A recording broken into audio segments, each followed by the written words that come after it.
এই রান্নার এই আগ্রহটা আমার মধ্যে আসছে আসলে আমার হাজবেন্ডের সাথে পরিচয়ের পরে থেকে। আমি জীবনে কখনোই আগে রান্না করতাম না বিয়ের আগে। সর্বপ্রথম আমি তার জন্য রান্না করি হচ্ছে ইলিশ মাছ আলু দিয়ে, নতুন আলু যে শীতের মধ্যে উঠে, সেটা আমি রান্না করে পাঠিয়েছিলাম, আর পায়েস রান্না করেছিলাম, ওইটাও জীবনের প্রথম।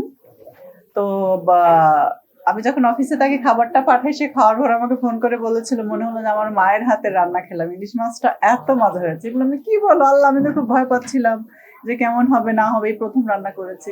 মানে কারোর জন্য কোনো কিছু রান্না করলে সে যদি আপনার প্রশংসা করে না, রান্না করার আগ্রহটা বেড়ে যায়। তো এই জন্যই আর কি। আর রান্না করতে আমার খুব ভালো লাগে, আমার খেতেও ভালো লাগে, রান্না করতেও ভালো লাগে। সবই তো পপুলার আমার হাতের রান্না তার কাছে। আম, পায়েসটা খুব পছন্দ করে, আমার হাতের পায়েসটা খুব পছন্দ করে। প্লাস হচ্ছে আমার হাতের গরুর মাংসের ভুনা খুব পছন্দ করে, হাঁসের মাংস খুব পছন্দ করে।